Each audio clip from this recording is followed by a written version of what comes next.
मारोश जिगर गोश में मारोश में मारोश मेह चान बापत नार सदरस तार तरुण प्यो बस वन गोडुक जिंदगी हूँ हारमोनियम में ओनमुत सह मानि माजि ओनमुत मानि यूत मोहब्बत मदर तो बिल्कुल कशुर बात ये गेवो सह गशरस वसन दिलस मज सू कशुर बात क्रक छन दिन सूफी शायरी छन तहस नहस कर तुन कर आवाज़ और तस्वीर की दुनिया के दोस्तों को सोहेल मकबूल का प्यार भरा सलाम पेश हो। अस्सलाम वालेकुम। आप देख रहे हैं जम्मू कश्मीर की गदगद की आवाज़ कश्मीर ग्लोबल टाइम्स और कश्मीर ग्लोबल टाइम्स में आपका मेज़बान सोहेल मकबूल। नाज़रीन मोहतरम, जैसा कि आप ये बात बखूबी जानते हैं कि आए रोज़ हम आपको किसी न किसी शख्सियत से मुलाकात कराते ही रहते हैं। इसी पेशकश को जारी रखते हुए जो हमारे साथ आज मेहमान गुफ्तगू मौजूद है वो किसी तारुफ के मोहताज नहीं है। जम्मू कश्मीर से लेके नेशनल लेवल तक और नेशनल से लेके इंटरनेशनल लेवल तक जो है इन्होंने परफॉर्म किया है या इस कश्मीरी लिटरेचर को रिप्रेजेंट किया है। जी हाँ नाज़रीन किराम, इस वक्त मेरे साथ जो तशरीफ़ आवर है वही जिलानी साहब, जिनको आपने रेडियो पे या टेलीविज़न स्क्रीन पे आपने सुना ही होगा या देखा ही होगा। आज इनसे इनकी ज़िंदगी के बारे में जानने की कोशिश करेंगे। आइए इन्हीं से बात करने की कोशिश करेंगे। अस्सलाम वालेकुम सर। वालेकुम सलाम, आपका बहुत बहुत शुक्रिया सोहेल। तो सर आपको भी वेलकम करते हैं और टाइम देने के लिए बहुत बहुत शुक्रिया आपका। तो सर युस जन ये प्रोग्राम करो, इस इंटरव्यू करो, ये करो कशीर पटी क्या जम सन वुचन वल तम कशीरी तो गडनथी करो ये कुन महफिल आगाज गसान सह कुन नातिया कलाम से गसान तो जानो मुनासिब कि ये प्रोग्राम रौनक बढ़े अगर नातिया कलाम से गसे शुरू। कलाम पेश करने ब्रोह छुस बह तुहद खैर मकदम करान, तुहद शुक्रिया करान तो बेम सारी सन वुचन वल यह करो तुम असल कि कशरस मज करो कत क्या सोन अख मिशन कि सन कशर सूफी शायरी सन कशर जबान यह गस ब्रोह पकन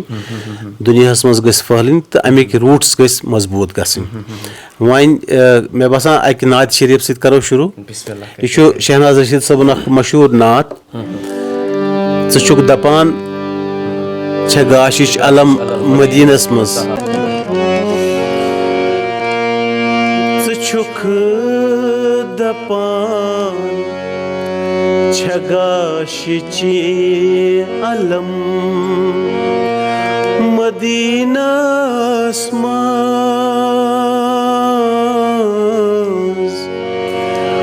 बछुस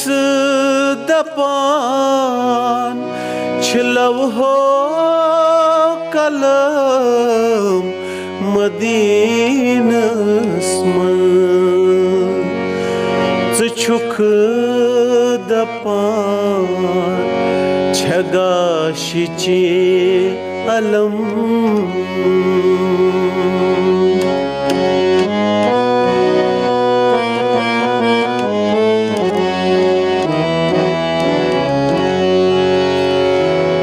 यमन वतन छ अछरवाल ताम डुवन खोचान यमन वतन छ अछरवाल ताम डुवन खोचान मे वन त्राव बह किथ कन कदम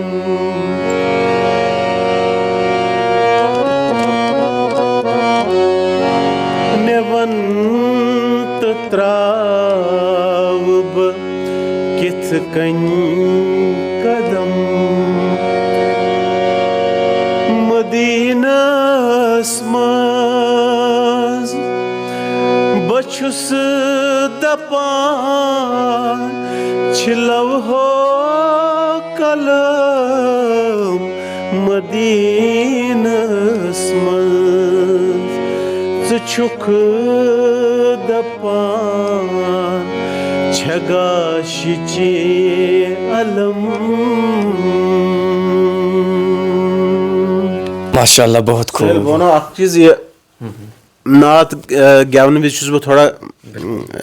कमजोर गसान. तो गडनथी जानो ऐसे कि तहस पैदाइश कच्चे गम सर. मे पैदाइश गमस दर शहर खानियार डाउन टाउन ये जन वनान शहर खास. मे मातामाल तथ तो बेसिकली मेन वालिद मोहतरम तिम चार शरीफ एरियास मज गाँव वतकुलो. तिम तक मगर तिम बचपन पे रोजान श्रीनगर. तिमन मातामाल श्रीनगर. सो मेन परवरिश मोन पर्न लिखुन सोरे गोमुत ये डाउन टाउनस मज अड़हन शहर खास मज अड़हन गमस यपर सिविल लाइन्स मज पे गुपालपुर रोजान 20-25 वरियन यपर चोडर साइड. तो यह मेन पैदाइश तो एजुकेशन मे ए दौरान कर्म हासिल. तलीम तरबियत हवाला अगर कत करो कि तुह क्या कत कत मज डिग्री कर. वो ये मे मैट्रिक्स तो मे मौसीकी हूँ बड़ ज़बरदस्त शौक. बह पन जन मे बड़ बरदर से तमो नुस बह गुलाम नबी शेख साहबस नश बाज़ाब्त तरबियत nin खतर. तथ दौरान कोर मे तिमन नश यह तरबियत हासिल. बे कोर मे कश्मीर यूनिवर्सिटी पे MA. गोड अमर सिंह कॉलेज ग्रेजुएशन पत कश्मीर यूनिवर्सिटी पे MA. तो मज मिल मे मौका बॉम्बे गसनुक. तो तक प्राइवेट म्यूजिक इंस्टीट्यूट जन एकेडमी यथ वनान राधिका म्यूजिक इंस्टीट्यूट. तत कर मे 2 worry diploma 2 worry course Indian classical music. तो पत ये बह वापस आस बॉम्बे पे तम सात लगभग मान तो 1999. तो हालात खराब. तो तथ दौरान गुलाम नबी शेख साहब मरहूम अल्लाह ताला करिन तिमन गरी की रहमत यम जन मेन उस्ताद मोहतरम. तो तिमो कोर्स बह इंट्रोड्यूस रेडियोस मज. तिहदी वसात वोतुस बह रेडियोस मज. पत रेडियो पे कोर मे पन सफ़र शुरू 1990 मज. तो तम पत टेलीविजन बाकी कल्चरल अदार पत जन सफ़र वुनुक ताम वन तो यह 30-34 वरियन सफ़र यह पका. तम सात क्या तहज एज यम सात ये जहनस मज आव कि बह गोस गुलूकार बनन. मे वो तो बह 7th 8th मज गर आसान थोड़ा बहुत अगर पान वन बेहमो कजिन्स बेहमो पे गिंदान सो अंताक्षरी या बात गवान. बे मे गरस मज माहौल माने वालिद सत गवान ना कशिर बात. तमिस ते सूफी शायरी कुन ऐसा ये रगबत. मेन बरादर तिमन ते म्यूजिकस कुन तिम गजल वगैरह गवान. यह तो सु इम्पैक्ट मेनिस जहनस मज. तम सात मे बसान यह 14-15 वुहर मे म्यूजिक शुरू कोर्मुत. मे होश आव कि बह गवान. अच्छा तुम गवान तम सात योर स्कूल स्कूल गसान पत कर कॉलेज पत कर यूनिवर्सिटी पत गई जिंदगी हंद बाकी आवरियात. मगर मे होली सोली जन वन ओडना बिछोना उर्दूस मज यह म्यूजिक. तमन तुम तुम मॉर्निंग असेंबली बाकी नात शरीफ तक पान या बाकी ना स्कूलस मज मे ज्यादा पार्टिसिपेट कोर्मुत क्या बह हाँ अमर सिंह कॉलेजस मज मे यार दोस्त तिमन पता कि यह गसान रेडियो टेलीविजन कुन. तिम मे कैंटीनस मज गरा बागस मज ऐसा मे फरमाइश करान बातन हज. कॉलेज लाइफ मे मे कोर्मुत पन्न फ्रेंडन सत एंजॉय म्यूजिक. तो स्कूलस मज या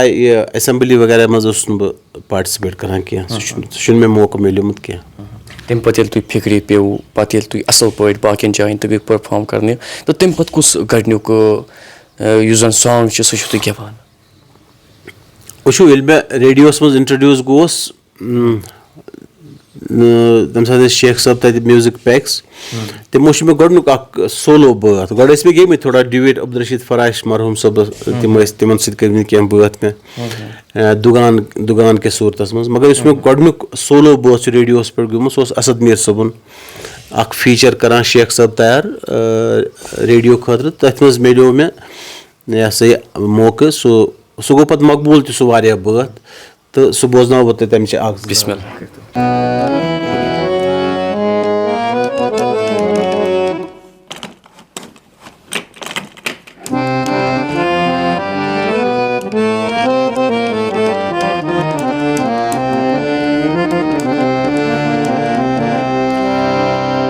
दर इश्क़ खुद ऐना कुर्थस बेसबब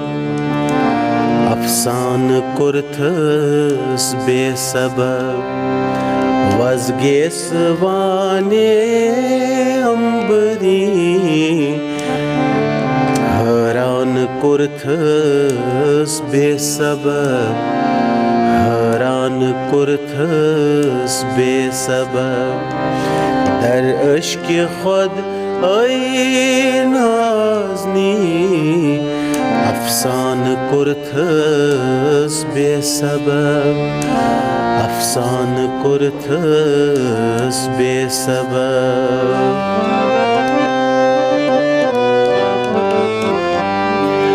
बेराह गोहम त्रविथी कस हेक अहवाल बविथी बेराह गोहम त्रविथी कस हेक अहवाल बविथी कस हेक अहवाल बविथी सुषमा रुखसार हविथी परवान कुर्थस बेसबब परवान कुर्थस बेसबब दर इश्क़ खुद ऐ नाज़नी अफसान कुर्थस बेसबब अफसान कुर्थस बेसबब वाह वाह वाह वाह तो बचपनस मज क्या मोल मोज पनुन वनान मोल मोज तिमन दिल बासो सारे पेरेंट्सन गोल कि बच्चे करनावन इंजीनियरिंग करनावन डॉक्टरी पढ़नावन या मगर ये तिमन स्टार्ट से मज बासो कि अमिस मौसीकी कुन ज़्यादा तिमो ते ज़्यादा प्रेशराइज कोरुमत कि हाँ अलबत्त पढ़ाई मतलब एजुकेशन दिम सो दिम ने डिसकंटिन्यू करने क्या तो तिमन गोड़े फादर सब मेन थोड़ा ना ये रिलेक्टेंट वन यह क्या करान यह हेरे हारमोनियमस पे मेन मदर आसान पृछान यह क्या बेहान 2 बजन रचन तान 3 अचान क्रैक गसान मगर पत्ते तिमन मौसीकी तिमन थोड़ा ना सूफी शायरी सत लॉय खोई पत्ते तिमो मोन रेडियोस पे नाव बूज तो तिम गई सठा खुश तो वार वार कोर मे सारी फैमिली मतलब इन टोटल कोर मे सारी फैमिली सपोर्ट गडनत कुछ जाए परफॉर्म करने गसान पे चेत घर मोज क्या मोन वन मोज वो बहुत अक्सर तिमन दोहन बजन बजन महफिल मे आज तान खानदरन मज गोमुत मैरिज फंक्शन मज मे पनुन तरीक लेकिन इम जन क्या कॉन्सर्ट्स लेट नाइट कॉन्सर्ट्स या बड़न बड़न 5 स्टार होटलन मज तो चीर बह मोज प्रारान बत हेत यह तो बेस ज़्यादा तिमन मतलब तिमन दोहन ज़्यादा चीर त कॉन्सर्ट गसान कि मे वो हालात खराब बाय 10-9 वापस घर तो तूता ज़्यादा चीर तस मे हाँ ये मे ज़्यादा चीर तम दस बह रातस रोजान ऊर क्या हालात नामुनसिब तो तिम त खुश गसान तिमो त सपोर्ट दितमुत तिमो माने खतर प्यारे कुर्बानी दिज चीज़ तिहद शुक्रिया तो तहज मदर क्या शौक तुम कु बन दोप ना मे कोर गड़े अर्ज तिमन यह कि तिम बनावन डॉक्टर या इंजीनियर मगर पत्ते तिमो तु मे ओकुन रुझान तो तिमो दित मे अत साथ पूर तो अगर उस्ताद वहीद जिलानी सब वनकस ये मुकामस पे अत मज तुहद कंट्रीब्यूशन ज्यादा वो कंट्रीब्यूशन गोड अल्लाह ताला सुंद शुक्र ये मे अत कुन वत हव ये मे अमी खतर दुनिया मज सोजमुत पत् गोड़े कोर मे शुक्रिया पन्ने फैमिली हुंद पत् सिलसिल आसान जन शरीक हयात पन तिहुंद सपोर्ट सा ये पत् ये मे पन फैमिली बने मे 2 डॉटर तो तिमन वारिया अत कुन रुझान तो तिहुंद सपोर्ट मतलब हर रंग बह लकी बे खास कर यमो टीचरों बह हेचनोस यथ मज गुलाम नबी शेख साहब यथ मज मलाई बनर्जी बॉम्बे हिंद निश हेचमुत प्राइवेट राधिका इंस्टीट्यूट टीचर्स उस्ताद नसरुल्लाह खान साहब उस्ताद मोहम्मद अशरफ साहब बड़ म्यूजिक कंपोजर भजन सोपुरी जी पंडित भजन सोपुरी जी पंडित कृष्ण लंगू जी यमन निश मे यहंदिस सोहबतस मे आस तो तिमो बह अथ रटित हेचनोमुत रेडियोस मज तो रेडियो वनो बह अख चीज कि रेडियो सानि खतर रेडियो अख रेडियो स्टेशन गो माइक रटो तो गेवो रेडियो अख इंस्टीट्यूशन सानि खतर ये पे माजि हज कोश ना आसान तिथे पे सुबह 9-10 बजे रिपोर्ट करान तक शामस ये दरवाज करहन बंद अद नान बेहान तिहद संगत मज अगर कंस फनकारस तह ना बात सह गेवान भले कि सह सोन बात क्या मगर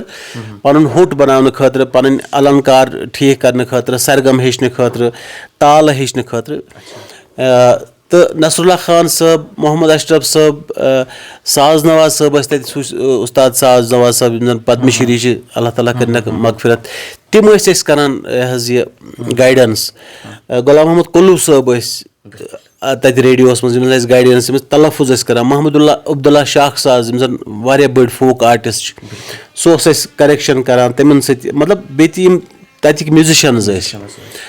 शौकत अहमद साहब मोहम्मद याकूब शेख साहब जहूर अहमद मरहूम वारिया तिम इम्तियाज मलिक साहब यहंद सोहबत मज रूद तालन हुंद ज्ञान आव तो अत जिंदगी मज वारियान तिथन नफरन हुंद शुक्रिया यमो अस हेचन बे सान वस्तादन हुंद यमो बह अत काबिल समझुस कि मे मज कह झलक तो बह हेक ब्रोट पकित मुश्किलात कस आय अत मज ईमानदारी सान वनो बह ज्यादा मुश्किलात मे वुचमत क्या अत फील्डस मज मतलब अत मज ब्रोट पकनस मे ज्यादा मुश्किलात क्या मे अत सत मोहब्बत जुनून किस हदस तक मौसीकी सत मौसीकी मतलब मे वन पथ ब्रोट मे कहीं बोजन मे यूनिवर्सिटी या कॉलेज गसन तह गोबान बोज दपान यह टाइम तह कर बह स्पेंड अथ मौसीकी मज बह रेडियो बह गा कंपोजरन निश बह गा स्टूडियोस मज तो मे मुश्किलात क्या दुश्वारी मे तिस आम कह ये मे बासो हाँ अलबत् मेहनत छम कर्म तो यम त वस्ताद मे सत म्यूजिशियंस तमो मोहब्बत कोर्मुत तो तिमन कंपोजरन तिमन म्यूजिशियन तस मे पे भरोस कि यह यम चीज असल पे वर्त तो मतलब लकट मकट क्या इंसिडेंट अगर आसन मगर मे मेजर कह दुश्वारी आम कैरियर बनानस अच्छा बिल्कुल तो तम पे कुछ तुम गणित हारमोनियम हेचान कि बदल क्या इंस्ट्रूमेंट हेचान ना वोकलिस्टस खतर या सह सुरमंडल ये पे सह रियाज गर कर या हारमोनियम ये पे सह रियाज कर वोकलिस्टस युत बे गो तबल तालन हुंद ज्ञान जरूरी सुर ताल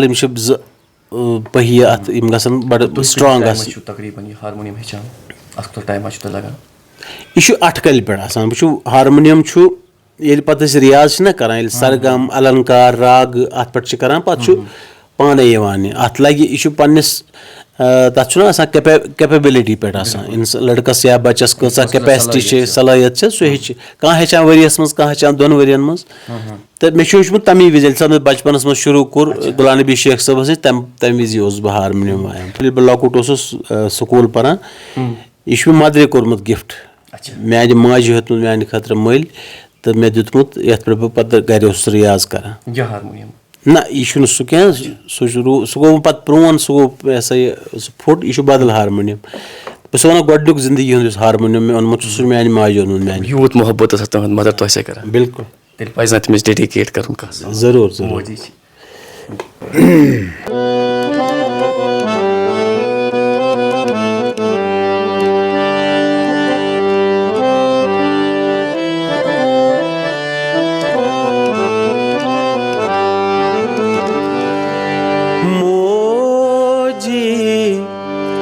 जिगर च दाग लचरावो मोजी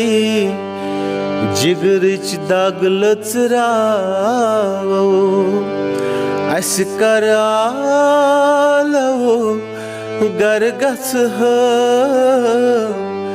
चानी स्वावस तन मुचरावो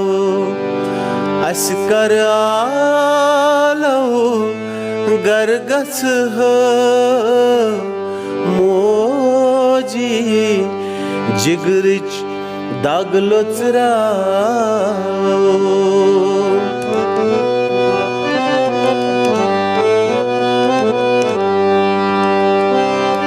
यथ कन छा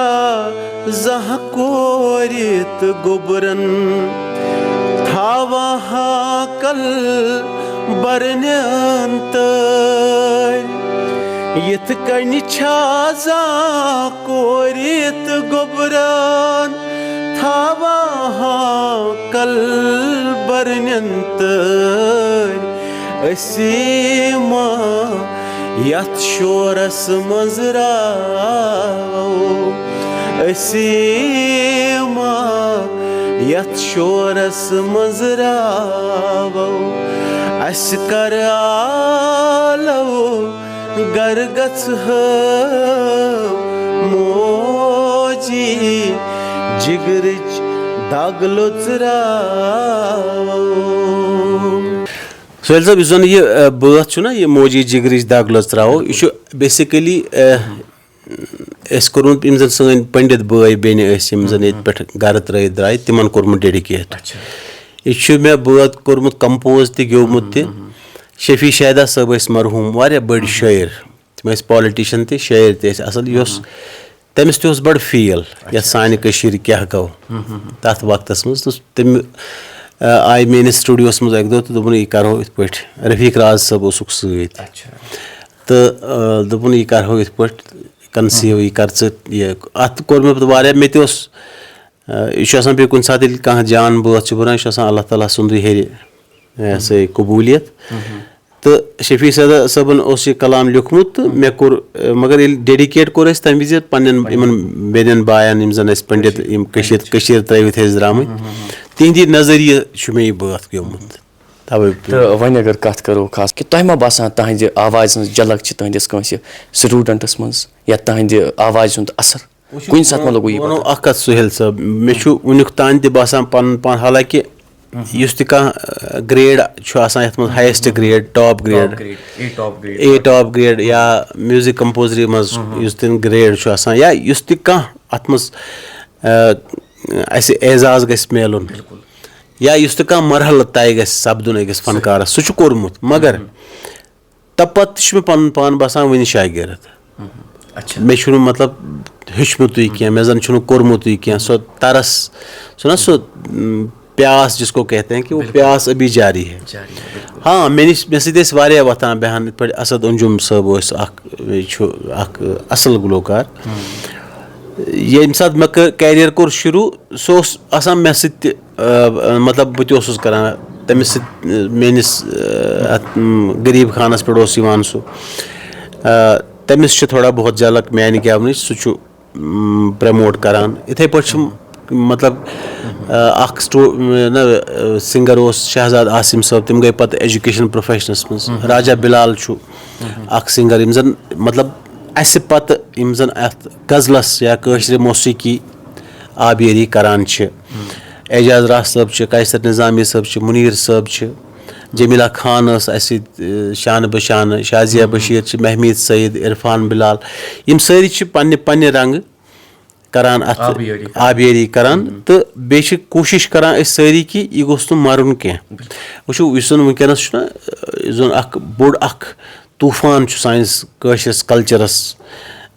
यमुक सामना कर पेवान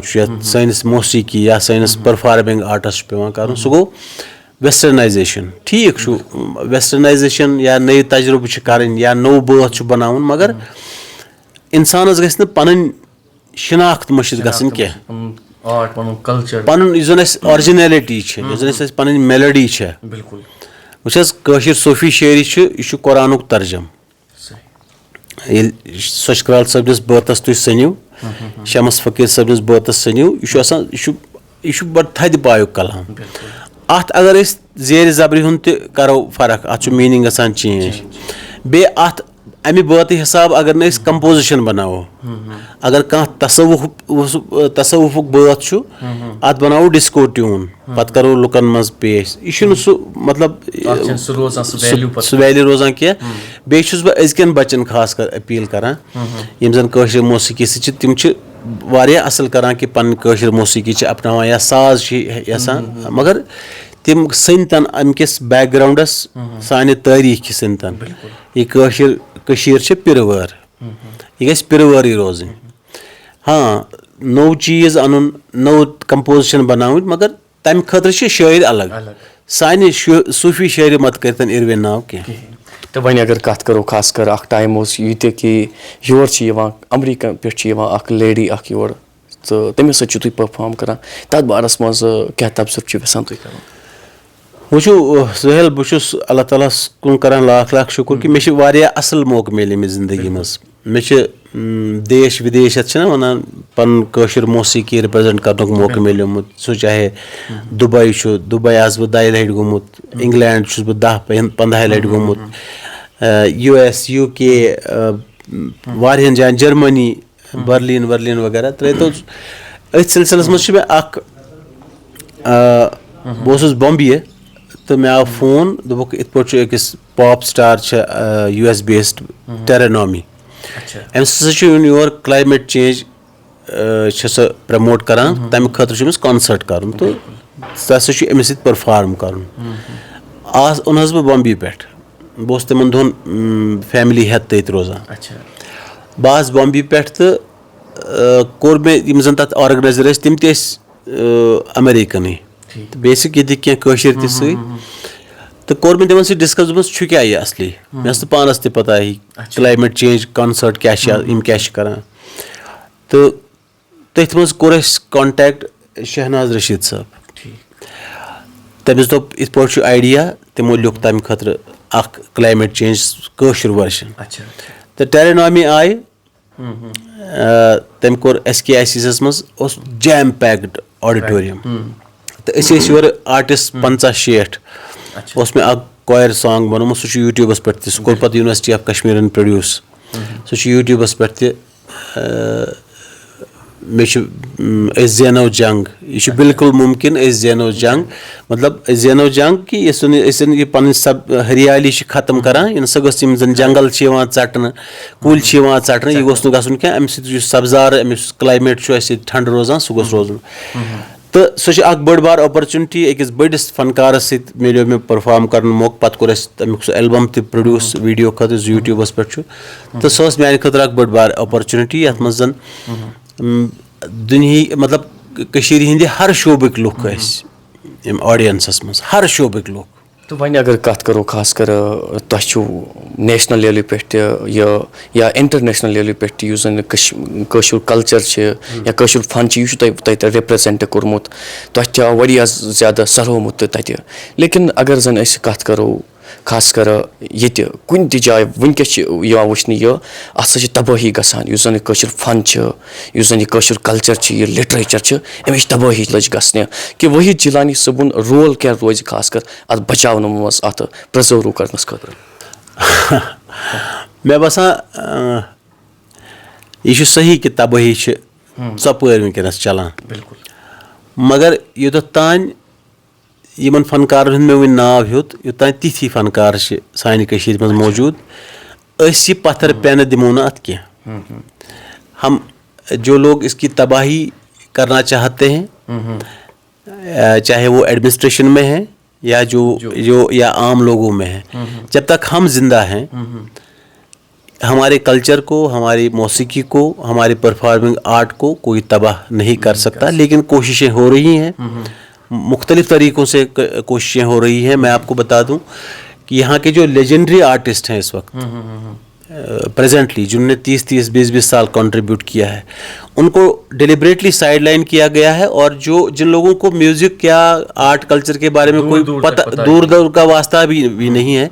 उनको आगे आगे लिया जा रहा है जिसमें यहाँ के कल्चरल इंस्टीट्यूशंस का एक अहम रोल है यम जन वुछान मतलब तिम वुछानी असल क्या गो तो फरा क्या गो सन स्टेट कल्चरल इंस्टीट्यूशन या यम जन तिमन कुर्सियन पे तिमन बिचारन पथी आर्ट क्या गो आर्टिस्ट क्या गो तो इसलिए गो अत सह मतलब यमिस पता आम चीज़ बागर पगह ग छान कम कर मे कत पता यह कित तूर कित तुलन क्युल कित वालुन गरुन कित ती सो वन ये गोमुत ती कार नजार बदस्ते गिलकार अत गोमुत ती इसलिए योतान जिंद कर यह पूरा कोशिश स्ट्रीम लाइन कर वो तुम वन रोल क्या कोर रोल हेकन तुम मोन रोल वन मेन साथी बह क्या रोल अत मज अपनावान एडमिनिस्ट्रेशनस मज नेशनल लेवल पे इंटरनेशनल लेवल पे ये जन समाजी कारकुन यम जन सारे बड़ फनकार तिमन सत मिलित क्या यसान कर हाँ पत्मो कह वरियो पे वन कामयाबी मिलान कह तथ पन सियासी रीजन तथ पन वजूहत मगर कोशिश रोजो करान इंशाअल्लाह ताला योतान तोतान रोज यह मौसीकी ति जिंद बे रोज असल मौसीकी जिंद लेकिन तह मा कुछ दिल रंजो कम गल तुम सोशल मीडिया पे तम सॉन्ग वुचान यम जन इंसानस दिल अजाब ग इंसानस दिलस वो हकीकत मगर यह जन सन नव पुई ना अत मज कह आवाज कह आर्टिस्ट वारिया असल यीत्या रगिब गसन सानि अत मौसीकी कन त्यूता जान वम मतलब सही ट्रैकस पे पकान तिमन तरबियत जरूरत सो तरबियत असी कर सह सोन फर्ज अगर कह लकुट बच्चु सह कलाम शमस फकीर गलत पान मे वन तमिस यह गुबरा इत पे वह गस तमिस बच्चस तन बाना तमिस गई समझनुक सह मादा तो इंशाअल्लाह ताला नाउमीदी कुफर अत मज कह चीज़ बड़ इमीजिएटली ठीक करने ज़रूरत मतलब कह फनकारन कह म्यूजिशियन ज़रूरी तरबियत दिन बह वन तिमन तगान कहें या तिमन पज न कर तिमन पज तरबियत सही तरबियत रट तरबियत कस्म सही तरबियत गलत तरबियत तिमन पे सही वस्तादन निश सही टीचरन निश सही इंस्टीट्यूशन मज गसन तो सही सही सही रिप्रेजेंट कर वो आमद बने फनकार अस गुह पन पान आय रेडियो दरवाज किन आय तत इम्तिहानात जरूरी गवर्नमेंट लेवल पे तिम कर पास तिमो खतर कर तैयारी अद मिले यम ग्रेड तो अद मिले यम अवार्ड मगर अजकिस बच्चस सह बेहान डल बठिस पे गिटार हेत या रबाब हेत न सुरच आसान पता न ट्यूनिंग हज पता न पता तार कस कोत गसान मगर सह कह बात त्रावान बात गवान तथ तह 10 गलती चाहे कशुर बोत त्रावान मगर पत तहज लाइक्स तम मिलियन मगर यम जन सन मौसीकी बोजन वल यम जन सन कशुर लुक तिमन तह रोल बना तिमन सही चीज़ लाइक कर तिमन गलत चीज़ वन ना गुबरा यह चेन गलती हर चीज़ को वाह वाह करने से वो चीज़ बिगड़ जाती है। लेकिन ये चीज़ वुचन ऐसे खास कर अगर जन एडमिनिस्ट्रेशन के तरफ या यम जन सोशल एक्टिविस्ट तम करान कह वर्कशॉप्स करान कह या अवेयरनेस प्रोग्राम करान लेकिन अत पे वुच ज़्यादा अवेयरनेस प्रोग्राम्स या यम वर्कशॉप्स कम गसान यथ मज यह वन कि तबाही लज गसने अत पे यह कत कर वो बह वनो एडमिनिस्ट्रेशन तुम कत करान एडमिनिस्ट्रेशनस पाई आर्ट कल्चर क्या गो अहन तक IAS अफसर या KS अफसर बिहत तम पोर्मुत अंग्रेज पोर्मुत हु पोर्मुत यह पोर्मुत इकोनॉमिक्स पोर्मुत MBA कोर्मुत तमिस खता कह तमिस तो आर्टस वास्ते युत कल आर्ट नोइंग अफसर कह यमिस दिलस मज यह बह वन तमें गु हेचमुत म्यूजिक या तमिस गि आर्ट कह परफॉर्मिंग आर्ट आसन हेचमुत यमिस लय खोय यमिस दिलस दिमागस मज आर्ट कल्चर क्या गो यमिस अंग्रेज पे वन नो हाउ यूत कल तिम लुक इन कुर्सियन पे यूत कल तिमन यह चेट कह वहीद जिलनीन कचा मेहनत कर अब्दुलरशीद हाफिज साहब गुलजार गनई साहब कैसर निजामी साहब यम क्या लवन या यम क्या तिमन यह मजबूत तिमन तिथि नो बच्चे यमिस जन वन ट्रेनिंग 3 वरियन जरूरत सह तुथु लेकिन अम ब्रोह तीस कैसर निजामी साहब सत कर तिहुंद तुस उदासी वुचस नहीं उदासी हम तो बहुत डिसअपॉइंटमेंट के स्टेज पे हैं। हम आप कहिए कि हम आपके इस प्रोग्राम के जरिए मैं बताना चाहूँगा हम 50 बार LG से मिले अभी रिसेंटली लास्ट मंथ हम गए मैं अब्दुलरशीद हाफिज साहब गुलजार गनई साहब कैसर निजामी मुनीर अहमद मीर मोहम्मद याकूब शेख जो हमारे सूफियाना के एक बड़े लेजेंड हैं लेकिन कोई टच से मस नहीं हो रहा है। बात सुनी जाती है लेकिन करते वही है वो जो उनको करना है। हम उनके जो कमिश्नर सेक्रेटरीज हैं उनसे मिले जो कल्चरल एकेडमी के सेक्रेटरी हैं हम दूरदर्शन के जो बड़े से बड़े मिनिस्टर्स हैं मैंने यहाँ सिटिंग चीफ मिनिस्टर को अपने साथ उठा के फारूक अब्दुल्ला साहब को लिया दिल्ली, अरुण जेटली INB मिनिस्टर थे। हमने कहा ये DD कशिर का सिलसिला, यहाँ जो काम नहीं है आर्टिस्टों, हम तो आप तो क्या छो वना कैसर निज़ामी साहबन छु सही पनुन ये रद्द अमल दितमुत, because every door has been shut for us. दबान उस यम तेज हमारे लिए बंद किया गया है। तो वो दूरदर्शन डिफंक, तो वो ऑल इंडिया रेडियो कश्मीर डिफंक, तो वो कल्चरल एकेडमी तत चलान कार्रवाई, तत प्रोग्राम्स त गसान, मगर गसान तिमन तत सह मतलब यम जन फनकार रियल फनकार तिमन तिमन लेन देन कहें, तोर फिक्री। इथे पे जन वो गो नेशनल लेवल पे संगीत नाटक एकेडमी, तत ब्रोकरी चलान, तो वो ICCR और एक पर्टिकुलर आर्ट फॉर्म को प्रमोट किया जाए। उस बह वो कत ministry of culture government of India अरब बद फंड, उस फनकार बह वो मे गवर्नमेंट नौकरी सेक्रिफाइस कर्म त्रमस कि बह कर फुल टाइम म्यूजिकस सत। यमिस फनकारस यह फुल टाइम आर्टिस्ट, तम सज बचन हज एजुकेशन तथ पे, तम सुन घर चलावन तथ पे, तम सद पेरेंटन हुंद इलाज तथ पे, बेस डिजर्व फनकार करान, यमिस जन टॉप ग्रेड, यमिस जन नेशनल अवार्ड, यमिस जन स्टेट अवार्ड मिलोमुत, अगर न यम डिपार्टमेंट तमिस फनकार सुन सोचन, तेल क्या तेल राय गां कर पन जिंदगी। प्रोग्राम्स होते रहते हैं, फंड्स बहुत सारे डाइवर्ट होते हैं उधर इधर, हर डिपार्टमेंट में आते हैं, लेकिन जेन्युइन लोगों को नहीं ऑन बोर्ड लिया जाता है। वो जाने उनको क्या परेशानी, या अक डिलिबरेट अटेम्प्ट करने की यम जन असली वारिसदार ये आर्ट कल्चर सुनोक जमीन बोझ कर यह आर्ट कल्चर पाने जमीन बोझ। तवे वो मे समखे LG साहबस, होम मिनिस्टरस, INB मिनिस्टरस, ये जन लकट लकट सेक्रेटरीज हर कंसे, लेकिन कुछ नहीं हो रहा। हम तुम वन डिसअपॉइंटमेंट, बस वन हम फ्रस्ट्रेशन की दार पे हैं, क्योंकि अगर बह वो मे MA कर्मित, म्यूजिकस दिम 40-30 वरी, या इस बाकी फनकार वुचान ये तमिस वनकस रोजगार मिले सह क्या वन, अहन तमिस क्या वन। इसलिए ये चीज़ें चलती हैं, लेकिन जब तक हमारी सांस में सांस है, हम इस म्यूजिक को, इस आर्ट को, इस कल्चर को आगे बढ़ाते जाएंगे, पच बाकी अल्लाह ताला तो प्रोग्राम वातनावो ब्रो ये मज मशहूर मारूफ या बड़ पायुक शायर गुजरियामुत, यह जन नाव प्रोफेसर रहमान रही सबन, कलाम अगर तुम गेहू तो वरिया रही सबन मे गोमुत रही सबन वारिया यह मगर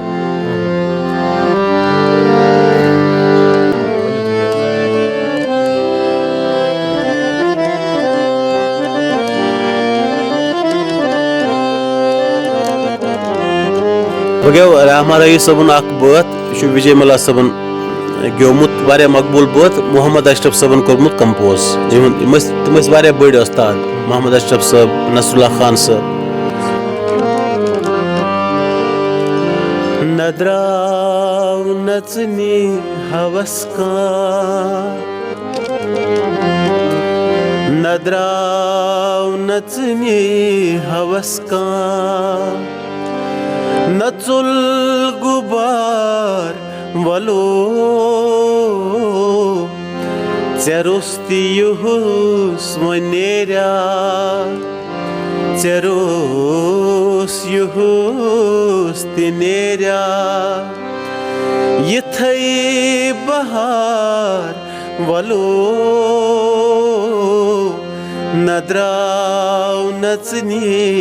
हवस का। मध्यो कपर सलवहच नजर गई आवर, मध्यो कपर सलवहच नजर गई आवर,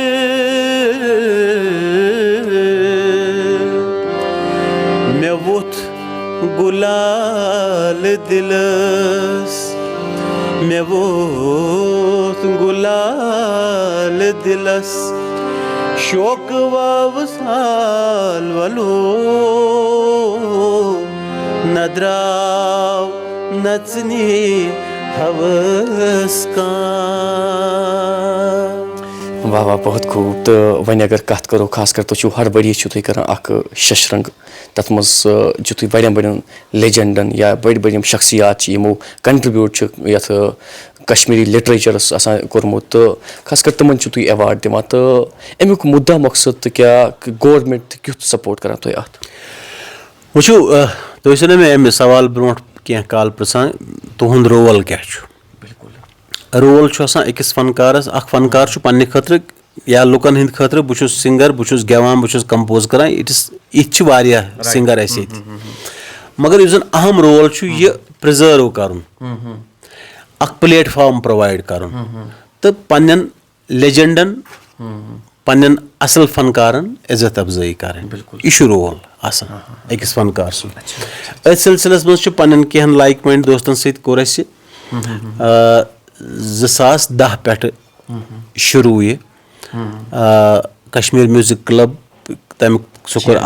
रजिस्टर्ड कल्चरल ऑर्गेनाइजेशन तो यमिक बह चेयरमैन बे बाकी साथी तकरीबन 100 आर्टिस्ट तथ मज कोर यह कि करो हर विज रोजन सरकारस पत कह पान ति निमो कह इनिशिएटिव्स पन्न वस्तादन करो ऐसा इज्जत अफजाई पन्न यंगस्टरन करो प्लेटफॉर्म प्रोवाइड तो अत थो नाव शशरंग यह फेस्टिवल 2 फेस्टिवल करान हर वरी यह इंशाल्लाह उम्मीद करो सितंबरस मज या अगस्तस मज तो मकसद यी सन असलाफ मतलब बड़ फनकार चाहे यम दुनिया मज द्रामत या दुनिया मज तिमन करान यह हौसला अफजाई बेम सन नई बच्चे तिमन यह प्लेटफॉर्म करान प्रोवाइड बे जन प्रेजेंट सन लेजेंड चाहे सूफियाना फोक लाइट या सन फोक डांसेस तिमन करान यह प्लेटफॉर्म प्रोवाइड मतलब हर कह आर्ट फॉर्म मतलब मौसीकी मज आर्ट फॉर्म सह हेत पकान यह कि बहुत गजलस वाबस्त पान या बहुत लाइट म्यूजिकस वाबस्त मे लाइट म्यूजिक योत प्रमोट कर बहुत तथ मज फोक म्यूजिक या जन छकर वन सूफियान म्यूजिक क्लासिकल म्यूजिक नव प्रान या यम दुनिया रहलत गमित तिम फनकार याद करान तो यह बोड़ फेस्टिवल सानि कम्युनिटी हुंद। तो वरिया अगर तुम वो कि वरिया कम टाइमस मज वरिया बोड़ नाव कमो तुम अत पत्किन क्या राज ना वो नाव दिन वोल तो नाव nin वोल अल्लाह ताला बोड़ छुस नु बह कह लकुट मकुट फनकार छुस हाँ टाइम ति दितुम वारिया पन जिंदगी करम सरफ अथ मे वोन तुम बह गवर्नमेंट सर्विस करान मे तम वक्त की चीफ मिनिस्टरन दिस बस गवर्नमेंट नौकरी बह इंफॉर्मेशन डिपार्टमेंटस मगर अकिस मुलाजिमस तुम पे बंदिश मे हर पे गन योर पे गन मे दोप यह बदयांती गसान या कर बह आर्ट कल्चरस या कर बह मुलाजमत मे त्रो मुलाजमत करान अहन बह गवर्नमेंट मुलाजिम मे कर 4 वरियन तमिक अफसोस मे आज गसान ये डिपार्टमेंटन हुंद रोल वुचान पन्न कल्चरल इंस्टीट्यूशन वन मे अफसोस गसान कि मे तथ नौकरी थप कर्म कम से कम मे पन गर सिक्योर मान बच्चन हज एजुकेशन सिक्योर मोन पन पान सिक्योर क्या जॉब सिक्योरिटी यह एहसास तो यह फरियाद ना तिमन तान वातान यम जन जोमा यम जन at the helm of affairs तिमन अमिच ज्यादा चेट क्या तिम वन वाला खत्म ये गसन तो सह गो बेहतर तो यह तुहद सवाल क्या तुम प्रसान मे सवाल कम टाइमस बोड़ फनकार छुस तो बह कह टाइम ति गोम कम कह 90 पे अगर निमो यम गई 34 वरी जिंदगी 90 ब्रोट बह अरशीद पे गसान गुलाम नबी शेख सबस नश हेचन गर हेचन यम गई वो 35 मो अगर काल गई तकरीबन वो 40 इस इंसान 40 वरी दी या 35 वरी दी कुन फील्डस सह गि मोहताजी हंदिस हालतस मज वनकस कह इत पे सारी सन फनकार बह कर बे अकि लटि गुजारिश पन्निस एडमिनिस्ट्रेशनस अगर तिमो वुच यह प्रोग्राम अगर तिमन तिहंद नजर किन द्राव यह प्रोग्राम कि यम जन ये कल्चरल इंस्टीट्यूशंस यम करिन रिवाइव चाहे दूरदर्शन रेडियो कल्चरल एकेडमी बे युस फनकार यह डिजर्व करान तमिस गि वात यह मे रिक्वेस्ट युस जन खास कर अख लेजेंड यम सुंद नाव जन न कि ये हिंदुस्तान बल्कि बैरूनी ममालिकन मज हेन खास कर मरहूम गुलाम नबी शेख साहब युस जन तुम उस्ताद ते रोदमुत सह क्या वक्तन फवक्तन नसीहत करान वो ये मे थोड़ा बहुत कशरियत छे ना गेवनस मज मतलब कशर पन मिजाज कशर मौसीकी मिजाज पर तुम वन वन वेस्टर्नाइज गमत सान तिमन कहन बचन इन बह वन ट्रेनिंग हज जरूरत तिमन यह मिजाज वन तोर्मुत फिक्री कशर बात ये गेवो सह गशरस वसन दिलस मज सह कशर बात क्रक छन दिन सूफी शायरी छन तहस नहस कर तुन कर क्या गुलाम नबी शेख साहबन छुस बह अकिस सांचस मज त्रोमुत अक सुर तो ताल सह पुख्त बनावन युस जन मे कशरियत छे तालि हुंद ज्ञान छु या युस जन मे कशर मिजाज छु मेन बातन मज यिवान तय लबन यह सोरे मेनिस वस्ताद गुलाम नबी शेख साहब तो यमो जन बह अथ रटित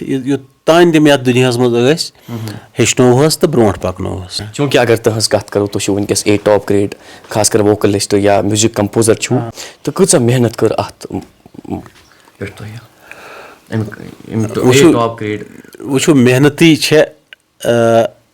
तो अदम ग्रेड मिलान युस मेहनत कर तमिस ग्रेड तम आसमान वसान क्या तालो टंग तम वसान क्या ए टॉप ग्रेड गो यम गई कम से कम उस्ताद 10 MBBS करें 10 IAS करें ए टॉप ग्रेड 10 KAS करें ए टॉप ग्रेडस लगान अख उम्र अख तोर फिक्री इथे पे वो ना मे दमो 35 वरी वत मे अत फील्डस मज ए टॉप ग्रेड मिलो मेहनत जनून कमिटमेंट ऑनेस्टी डेडिकेशन बे अकई वत रटन तेली मिलो ए टॉप ग्रेड गिने चुने अगर वनकस तुम तुम जम्मू कश्मीर मज 4-5 नफर हर कंस मा चूंकि वन जन अगर कत करो खास कर ये जन फॉरेन ममालिकों पे तम टूरिस्ट या ये जन कह नत कह मिसाल फंक्शनस इवेंटस गसान सोशल मीडिया पे वुस उमूमन यम जन वनकस वायरल सिंगर तमन तौर बुलावन उमूमन वुस तुम कम तौर गसान अमुक रीजन क्या तमन फंक्शनन मज वो अगर तुम मान जात कत करो वही एज वहीद जिलानी अगर मे तुम पृछो बहुत बॉलीवुड प्रमोट करने खतर कह तैयार अच्छा I am not that singer कि मैं जाऊंगा और फिल्मी गाने गाऊंगा वहाँ पे क्योंकि उनकी मुझे बड़ी कदर है जो हमारे बॉलीवुड के जो आर्टिस्ट हैं बहुत बड़े फनकार गुजरे हैं मगर बॉलीवुडस ये मोहम्मद रफ़ी सबन या ये सोनू निगम जियन या ये कुमार शानवन ये लता जी कहाँ बात गो तमिस दुनिया बॉलीवुडस दुनिया प्रमोट करने खतर ना यम ति वनकस हिंदी जानान या उर्दू जानान ना गेवान अस ये पन्निस कल्चरस गोड़ बरो तेली पको ना बॉलीवुडस तो इसलिए मैं चाहता हूँ ये आपने अच्छा सवाल मुझसे पूछा यहाँ मैं ज़रूर ये कहना चाहूँगा ये जो आजकल चाहे टूरिज़्म रिलेटेड इवेंट्स होते हैं या हमारे कल्चरल एकेडमी या cultural department ministry of culture के जो इवेंट्स होते हैं हमारी हमेशा यही उनसे अनबन रहती है कि हम कहते हैं भाई ठीक है टूरिस्ट यहाँ आया जो महाराष्ट्र से टूरिस्ट आया उसको आप यहाँ क्या बॉलीवुड सुना रहे हैं तम ना बेस्ट बूजमुत बॉम्बे मज बॉलीवुड बेस्ट सिंगर बूजम तमिस हाव तुम कशर कल्चर तमिस वन तुम कशर छकर क्या तमिस बोजन तुम कशर सुफियाना तमिस हाव तुम कशर रोफ तमिस हाव तुम ये मज क्या सोन कल्चर सोन म्यूजिक क्या सोन थिएटर क्या सन नाटक क्या अत पे इख्तिलाफ और मैं कभी भी किसी भी इवेंट में बुलाते रहते हैं मैं कम इसलिए जाता हूं कि मैं बॉलीवुड प्रमोट करने के लिए यहाँ बैठा नहीं हूँ मैं अगर बैठा हूँ तो मैं अपना कल्चर अपनी कश्मीरी म्यूजिक कश्मीरी मौसीकी और Kashmiri literature Kashmiri art culture को आगे ले जाने के लिए यम सात स्टेजस पे खसान ऑलमोस्ट बो गसान बेंड गसान स्टेजस पे गो तथ अथ दावान पत लागान दिलस सम सन पंडित बॉय ना वो पहले नमन करते हैं स्टेज पे जाने से पहले स्टेज को पूजते हैं अच्छा सजदे ते करान कुन साथ ना मतलब सो सजदे कि इत पे हाफ बैंड गसान कि यह स्टेज खालन वोल ते वालन वोल ते तुहद सवाल यह तरबियत यह गई एथिक्स यह तालीम तरबियत ये अकिस बचस आज ये तमिस सूफी शेरी फिक्री तर अमिस तो पाई मे क्या कलाम पर्न तमिस क्या पता सह खस बूट हेत स्टेजस पे लेकिन वहीद सब यह चीज़ तह वो कैसन गुलूकारन कत तमन सत तमो वो दोक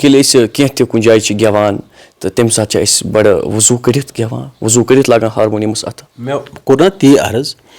खास कर जन सन सूफियान या सूफी आर्टिस्ट या फोक आर्टिस्ट या यमन जन ये दिलो दिमाग तार करान बोजन वालन वो वजू में ही बैठते हैं वो सन सोन music different than other states ये पिरवर बड़ बड़ शायर बड़ बड़ रेश ये वथमत ये मज तो यह तो महाराष्ट्र ये तो कर्नाटका ये तो दिल हेको इकवट कर इसीलिए हमारी सूफी शायरी जो है उसका पैगाम कुछ अलग है, उसका मीनिंग कुछ अलग है, उसकी डेप्थ कुछ अलग है। तो वो चीज़ें जब इंसान को पता चलती हैं तो वो वजू करके ही बैठेगा ना। तो जो यूनिवर्सिटी या कॉलेज में अभी जो है म्यूजिक में डिग्री कर रहे हैं तो उनका फ्यूचर आपको कहीं पे नजर आ रहा है? वो डिग्री तिम करान नौकरियों खतर। सो डिग्री लग तमन पगह अगर इंटरव्यूज गसन तद मिलक नौकरी। और ऐसा हुआ भी पिछले 20 साल में, बहुत ऐसे लोग नौकरियों में आ गए कि तिमन आर्ट कल्चर बेचारन पता क्या, मगर रोटुक कोरुक बी म्यूज एम फिल कोरुक तो करिक फिल पोस्ट। आज तिम लेक्चरर, आज तिम प्रोफेसर, मगर ये प्रैक्टिकली तिमन निश बेहान तिमन न थ्योरी तो न प्रैक्टिकल तिमन, मगर वो नौकरियां 1-1 लाख रुपए तनख्वाह लेते हैं। ये भी तकदीर की बातें हैं।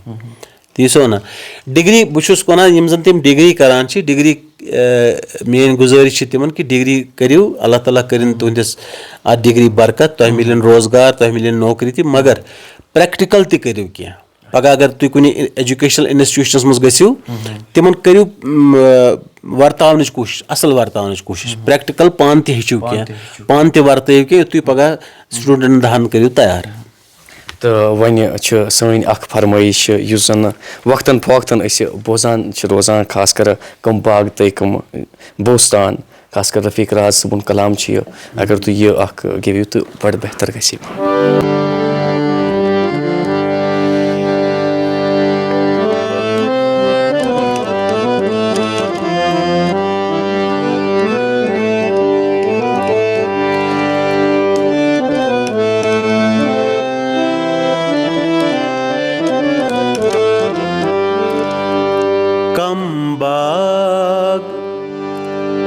कम बोस्ता जानान रुदिम छाव नई कम बाग, तय कम बोस्ता जानान रुदिम छाव नई कोलगोस तालस लजी में ज़ेव कोलगोस तालस लजी में ज़ेव अफसान रूदियों बाव नहीं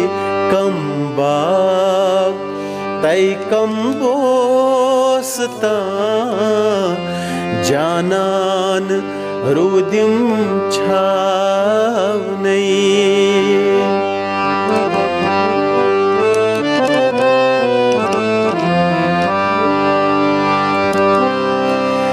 गाहे बतूरस खोल थस, गाहे बवापस बोल थस, गाहे बतूरस खोल थस, गाहे बवापस बोल थस, सुई यमी जल्व तूरस सूर गऊ, सुई जल्व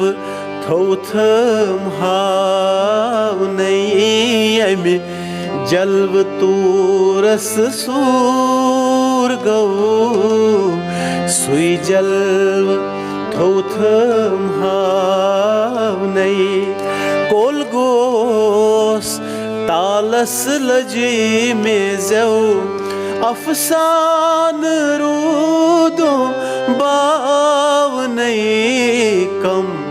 बाग तै कम बोसता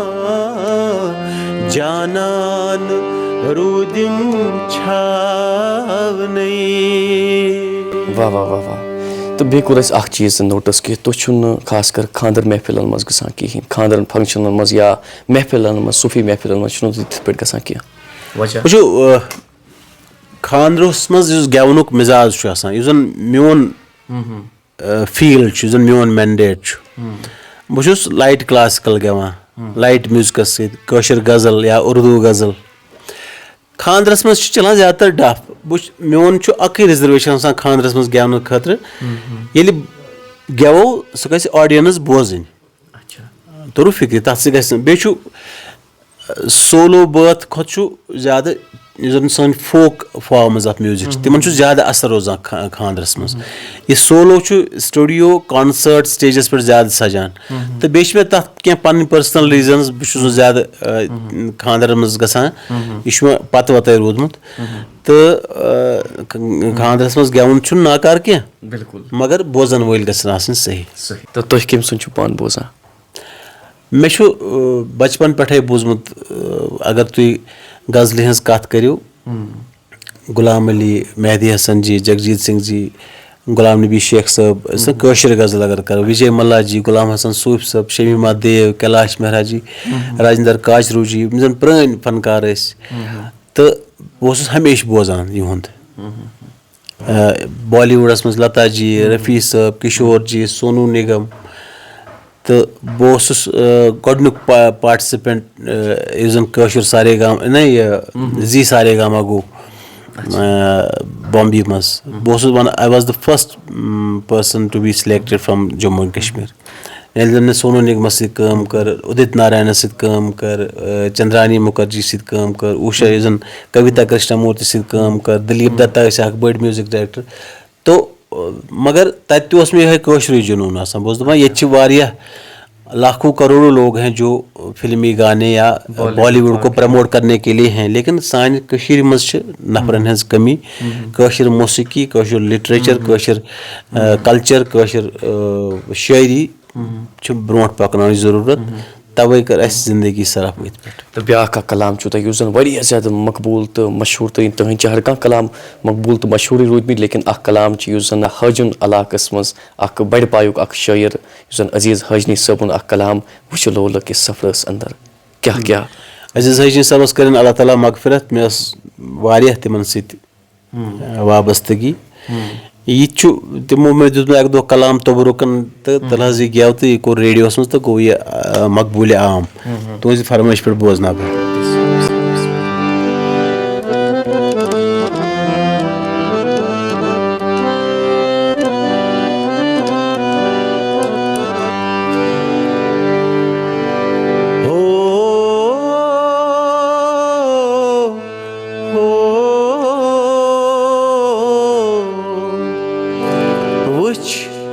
लोल किस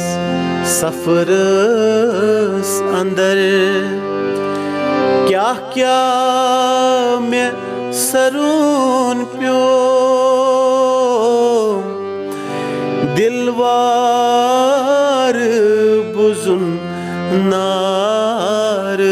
जिगर तावि तलून प्यो वुच लोल किस सफरस अंदर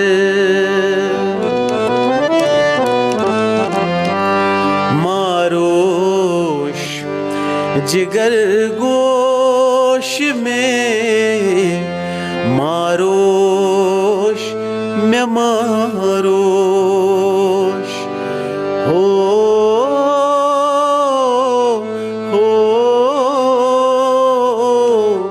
मारोश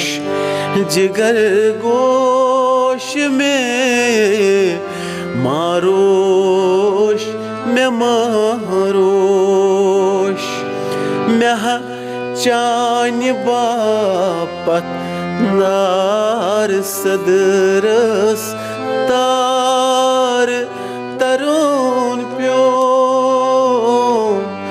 दिलवार बुजुन नार जिगर तावि तलून प्यो वुच लोल केस सफर संदर। वाह वाह बहुत खूब। तो यम जन ये आर्टिस्ट उहद फ्यूचर कत बसान वनकस यम नए आर्टिस्ट तिहद फ्यूचर इंशाल्लाह ठीक ब्राइट मगर बशर्ते कि अगर तम गोड तह कोर तह अर्ज सही वत रटन सही रहबर रटन सही इंस्टीट्यूशन तो सही स्ट्रीम ऑफ आर्ट रटन मतलब वर्तावन सही सही कोशिश करान यह फ्यूचर तिहद ब्राइट इंशाल्लाह। तो वन जन अगर कत करो खास कर तुम मा कुछ सात अंदर किन ये दिलस मज कि कह तुथ बात या कंसे तमिस शायर सुंद कलाम युस मे पजे गेवन वन तह मे बसान हेर वन किताब जहत यम जन मे पानस अख चीज रेगरेट कि मे हेक न कर मतलब बह लोगुस त्यूता आवर कि वारिया मे यम जन शायर हजरात किताब करान डल पेश करान मगर वारियन शायरन छुस बह वन तह माफी मंगान वन हेक मे कर मगर अगर जिंदगी ना अक्सर मे जन कह तह बेहतरीन कलाम कह शायर सुन मे सह कोशिश ये तह मे निश वोत मे सह कोशिश कर्म गेवन मे आसन तकरीबन पन्ने जिंदगी मज तकरीबन 20-25 बात रिकॉर्ड कर मोर दैन दैट ऑफिशियली तो तथ मज ना मे हर कह शायर सुन तकरीबन गेवमुत मे सह रेगरेट कि हाँ अलबत् कहन शायरन मे वन ज़ेर गौर सह कर बह इंशाअल्लाह ताला बशर्ते कि जिंदगी। तो वन अगर कत करो खास कर तकरीबन कत्या एवार्ड नेशनल लेवल पे या इंटरनेशनल लेवल पे मिले या स्टेट लेवल पे वो बोनो अख कत अकिस फनकारस सारे खुद बोड़ एवार्ड आसान तमिस आवाम ाणान सह आवामस मकबूल गसान बिल्कुल यम गई सरकारी सतहन पे एवार्ड यम तह जरूरी अम सकिस फनकारस हौसला अफजाई गसान मगर इस मे ए टॉप ग्रेड मिलोमुत यह मान खतर सारे खुद बोड़ एवार्ड क्या यह पे मेहनतुक यह मे पन खून पसीन कोर्मुत यह मे 40 वरी पन्ने जिंदगी दितमित रेडियो कश्मीरस पन बचपन कुर्बान कोर्मुत पन्ने आराम आसाइश करमज कुर्बान तो यह ग्रेड कोर्मुत हासिल अमे अलाव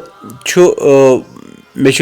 national fellowship ministry of culture तरफ मिलेमुत जन मे रिसर्च कोर कश्मीरी म्यूजिकस पे सह मे एवार्ड मिलेमुत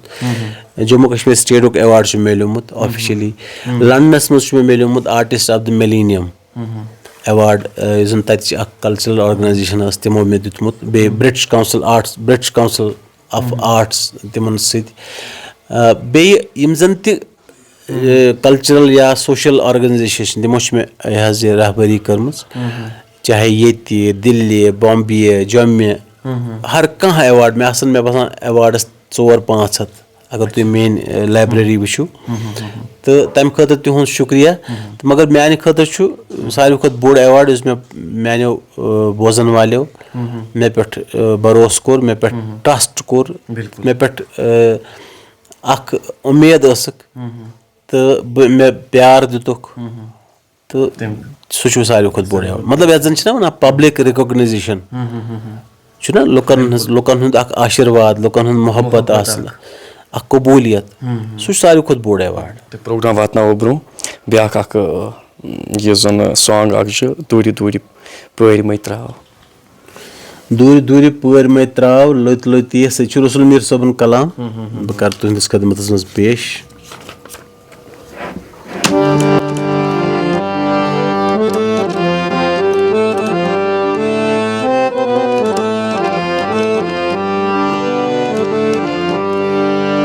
दूरे दूरे पूर मई त्राव दूरे दूरे पूर मई त्राव सोच सोतिये लतिये दूरे दूरे पूर मई त्राव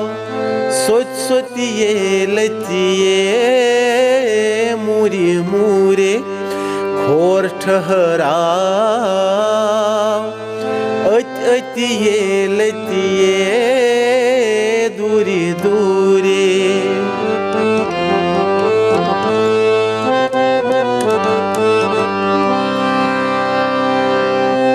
शख्स दूरन अलरावान पुरत्रावान छकलिए शख्स दूरन अलरावान पुरत्रावान छकलिए नूरी रखचून दूरी दीवान नूरी रखचून दूरी दीवान हुर पतिये लतिये दूरी दूरी पूर मैत्राव सोच सोतिये लतिये दूरी दूरी। तो प्रोग्राम था वो जारी यम जन सन कश्मीर ग्लोबल टाइम किस पे खासकर लिसनर तमो क्या फरमाइश कर्म क्या फरमाइश आस ये पे प्यार छम नंदर प्यार छम नंदर यार अजवला सोन ये सशकाल सबन कलाम वारिया थोद बोड़ कलाम तो मे पानस ये तुहद शुक्रिया बात फरमाइश करने खतर यह मे पानस पसंद बह बोजना।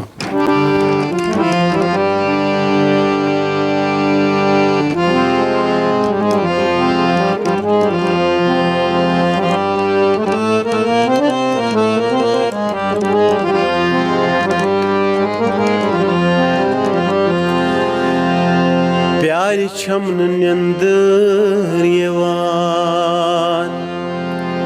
यार अजवलो सोनिए आर कच करथस मेछु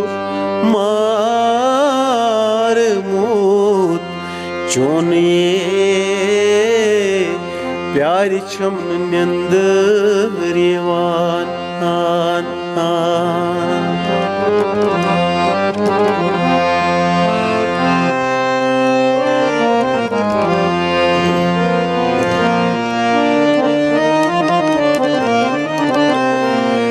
रखै उछमक मखै ज़ेबा पूरी दिन छु खसवोन ये रखै उछमक मखै ज़ेबा पूरी दिन छु खसवोन ये माहिताबानो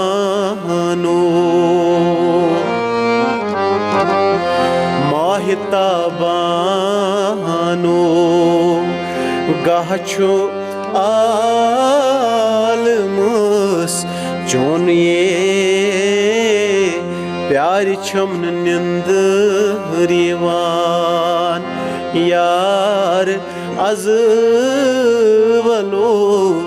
सोन ये प्यार छमन नंदर यवान। वाह वाह। तो अब आखिर पे जो है क्या कुछ मैसेज रहेगी एडमिनिस्ट्रेशन से और साथ ही साथ जो यहाँ पे यंगस्टर्स है आर्टिस्ट्स है उनसे क्या कुछ मैसेज रहेगी सर आपकी तरफ से? नहीं, मेरी मैसेज क्या, मेरी गुजारिश रहेगी पहले तो एडमिनिस्ट्रेशन से कि अब मैं कहूँगा बहुत हो गया मतलब डायरेक्टली मैं कहना चाहूँगा कि अब पानी बहुत सर के ऊपर से गुजर गया। तो यहाँ के जो लेजेंडरी फनकार हैं उनको उनका जो ड्यू है, ड्यू इन द सेंस चाहे वो काम हो, चाहे वो एजाज़ात हो, चाहे उनको इन्वॉल्व करने की बात हो, चाहे उनको ऑन बोर्ड लेने की बात हो, वो करना बहुत ज़रूरी है। दूसरा, जो यहाँ की सकाफ़त है, जो यहाँ का ओरिजिनल म्यूज़िक है, जो यहाँ की सूफियाना मौसीकी है, जो यहाँ का फोक कल्चर है, फोक म्यूज़िक है, लाइट म्यूज़िक है, या जहाँ के जो जितने भी अच्छे क्लासिकल म्यूज़िक है, जो डांस फॉर्म्स है इस ना मतलब यम सित कशुर प्रजनावन बिल्कुल उनको अच्छे ढंग से प्रमोट करने की और प्रिजर्व करने की बहुत ज़रूरत है और अच्छे लोगों को आर्ट नोइंग लोगों को जो कल्चरल इंस्टीट्यूशंस हैं उन कुर्सियों पे रखना चाहिए ताकि वो समझें कि फनकार क्या है और फन क्या है। दूसरा जो आपने कहा यंगस्टर्स से मेरी हैंड फोल्डेड रिक्वेस्ट रहेगी कि आप नौजवान हैं, आप अभी कम उम्री में हैं, तो आप बहुत अच्छा कर रहे हैं, अपनी कश्मीरी ज़ुबान या कश्मीरी म्यूज़िक की खिदमत करना चाहते हैं, आप हमेशा वेलकम हम आपको करते हैं। लेकिन जहां आपको लगे कि आपको कहीं सीखने की ज़रूरत है या दुरुस्त करने की ज़रूरत है तो उसमें हिचकिचाए नहीं। किसी के भी पास जाके जो उस फील्ड का माहिर हो उसके पास जाके, चाहे आपको कंपोजिशंस में मदद मिलनी चाहिए या जो लिरिक्स है, जो शायरी है, उसको ठीक करने की ज़रूरत हो तो, और यहाँ कश्मीरियत को समझे, कश्मीरी मेलोडीज़ को, यहाँ की ओरिजिनल म्यूज़िक को समझे। नो डाउट आप आसमान छूइए ना, आप गिटार यूज़ करिए, आप ड्रम्स यूज़ करिए, लेकिन वो गाना कश्मीरी लगना चाहिए। ये गाना ये नहीं लगना चाहिए कि माइकल जैक्सन गा रहा है। बिल्कुल बैरूनी रियासतों में या बैरूनी ममालिक में भी ये कहा जाता है। तो हमारी पहचान कश्मीरियत है, हम कश्मीरी हैं, हम दुनिया में कहीं भी रहें, कहीं भी जाएं तो हम कश्मीरी ही कहलाएंगे। तो वन सन त फरमाइश इस वक्तन फोक्तन बोजान कि खुश रोजन, खुशहाल से रोजन, खुश रोजन। यह बशीर दादा सबन कलाम, बशीर दादा सबन रोल मेनिस कैरियरस मज तिहन बातन हुन तो यम जन मकबूल गई अत मज दय खर कर पोत आला सह बात खुश रोजन खुशहाल। बे कह नई बात दादा सबन अक्सर दपान तुम करो फरमाइश तो बह गाओ ये तुंद खतर।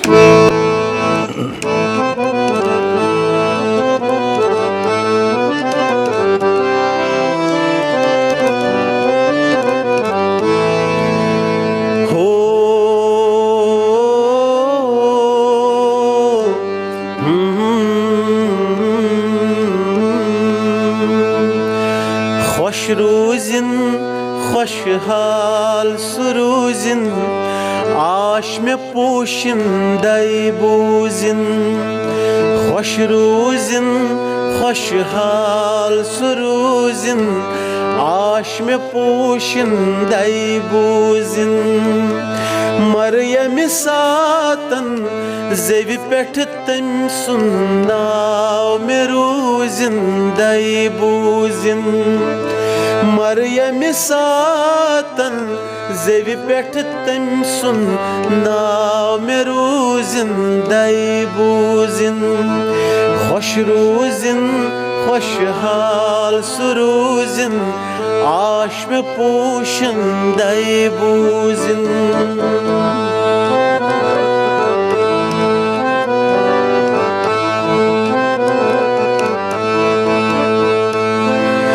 जिगर की दाद बलेयम सरी तस बेआरस कह वनता।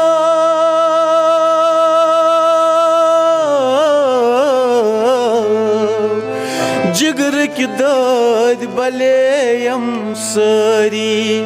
तस बेआरस कह वनता सुम्बरित पन्नी गम तो मुसीबत डल में सूजिंदई बोजिन। सुम्बरित पन्नी गम तो मुसीबत डल में सूजिंदई बोजिन। मरियम सातन ज़ेवि पेठ तम सुन नाव में रोजिंदई बोजिन। खुश रोजिन खुशहाल सुरूजिन आश में पोशिंदई बोजिन। चलिए सर, अपना वक्त देने के लिए बहुत बहुत शुक्रिया। आपका भी बहुत बहुत शुक्रिया सोहेल। आप एक नौजवान और उभरते हुए जर्नलिस्ट हैं, आपसे बात करके बहुत अच्छा लगा। जो हमारे देखने वाले हैं उनका भी बहुत शुक्रिया मुझे बर्दाश्त करने के लिए, और एक बार फिर से आपका शुक्रिया। चलिए सर, आपका भी बहुत बहुत शुक्रिया। तो नाज़रीन मोहतरम, जैसा कि मैंने पहले ही आपको बताया कि आज जो हमारे साथ मेहमान थे, एक टॉप ग्रेड वोकलिस्ट और म्यूज़िक कंपोज़र, जिन्होंने जम्मू कश्मीर से लेके नेशनल और नेशनल से लेके इंटरनेशनल तक जो है इस फन को रिप्रेजेंट किया। और जिस तरीके से हमारे साथ यहाँ पे बातचीत कर रहे थे उस्ताद वही जिलानी साहब, और कई सारी बातें जो है आप लोगों को बताई, और कई सारे मसलों और मुद्दों पे जो है बातचीत की। तो आप देखते रहिए इस पेशकश में। इतना ही। अपना ख्याल तो इस दुनिया में सब रखते हैं, आप उनका भी ख्याल ज़रूर रखिएगा जिनका कोई ख्याल नहीं रखता। खुदा हाफिज़।